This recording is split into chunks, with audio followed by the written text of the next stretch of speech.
안녕하세요. 여러분께서 보내주신 심리학으로 본 행복 관련 자료들 오늘 함께 좀 깊이 들여다볼 텐데요.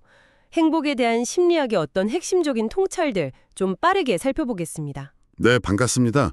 그러니까 예전 심리학이 주로 문제 해결 이런 쪽에 좀 집중했다면요.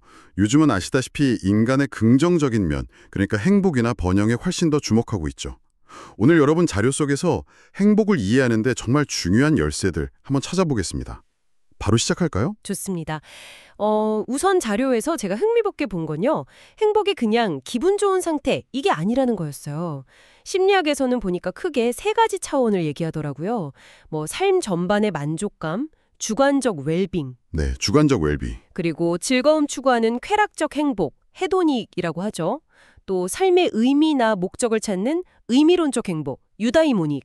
근데 이게 이 의미론적 행복은 가끔 좀 힘든 과정을 거치기도 하잖아요. 그렇죠. 행복이 꼭 즐겁기만 한 건 아니다. 이런 관점이 벌써 여기에 좀 녹아있는 것 같아요. 정확합니다. 쾌락과 의미, 이 두 가지 축을 딱 이해하는 게 중요하죠. 1990년대 마틴 셀리그먼 교수가 이끈 긍정심리학, 그 핵심 모델 중 하나가 바로 PERMA 모델인데요. 여러분 자료에도 강조되어 있더라고요. 아, 네네. PERMA? 네, 행복을 이루는 5기둥이죠. P, 긍정 감정, E, 몰입, R, 관계, M, 의미, 그리고 A, 성취. 네, 맞아요. 여기서 진짜 좀 놀라운 점은요. 자료에 따르면 이 PERMA 요소들이 우리가 느끼는 행복감의 무려 42%를 설명한다는 거예요. 42%요. 와, 거의 절반 가까이 되네요. 네, 이게 그냥 개념이 아니라 실제로 측정 가능한 영향력이 있다는 거죠. 와, 그 퍼마 점수 높으면 삶의 만족도가 3배 높아지고 우울감은 60%나 줄어든다? 이 통계도 되게 인상 깊었어요. 특히 그 관계 R의 중요성?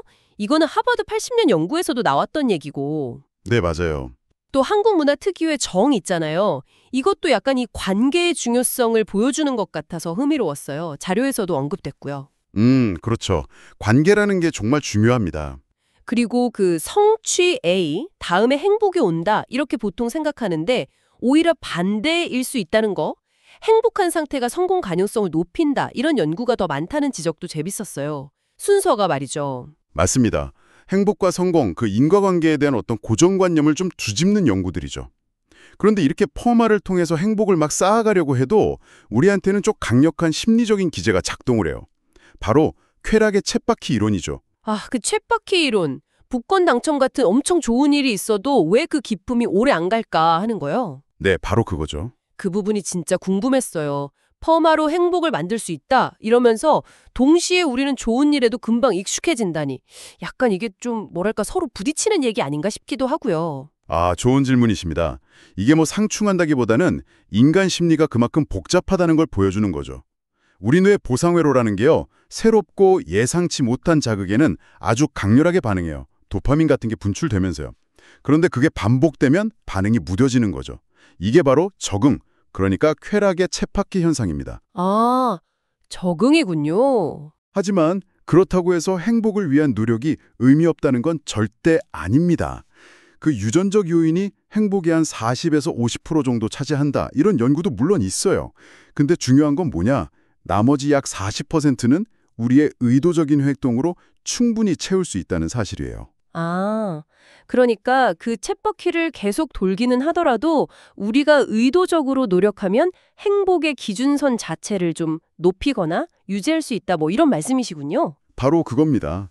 그래서 자료에 나온 구체적인 방법들이 중요한 거죠. 네, 맞아요. 그 감사일기, 그거 3주만 써도 행복도가 25%나 오르고 우울감은 30% 줄어든다는 결과는 와, 정말 간단한 행동인데 효과가 엄청나네요. 네, 이게 바로 의도적인 활동의 힘이죠. 또 이타적인 행동, 그러니까 남을 돕는 것도 도움의 따뜻함, 영어로는 help us high라고 하죠. 그걸 느끼게 하고 스트레스 줄이고 의미 부여에도 큰 도움이 돼요. 아, 남 돕는 거요? 그리고 또 마음 챙김 명상처럼 현재 순간에 딱 집중하는 연습. 이것도 감정 조절 능력을 키워서 그 쾌락의 쳇바퀴 영향력에서 조금 더 자유로워지도록 돕고요. 결국 그런 작은 습관들이 모여서 뭔가 유의미한 차이를 만드는 거군요. 네, 그렇습니다. 관계, 감사, 몰입, 또 의미 추구 같은 것들. 들어보면 뭐 아주 특별히 새로운 건 아닌 것 같기도 한데 이걸 심리학 연구 결과로 구체적인 수치로 딱 보여주니까 훨씬 와닿는 것 같습니다. 그렇죠. 심리학은 이 행복이라는 게 그냥 막연한 감정이 아니고 우리의 생각, 행동, 특히 의미 있는 관계나 삶의 목적을 통해서 충분히 갖고 나갈 수 있는 여정이다. 이걸 분명히 보여주는 거죠. 행복은 뭐랄까 주어지는 게 아니라 만들어가는 것에 가깝다고 볼 수 있겠네요. 네.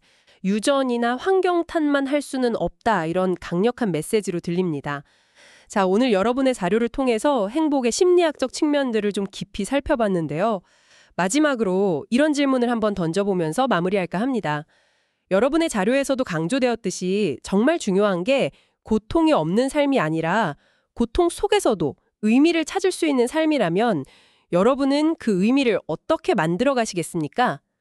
이 질문에 대해 잠시 한번 생각해 보시는 시간을 가져보시는 것도 좋을 것 같네요. 오늘 저희 탐구는 여기까지입니다.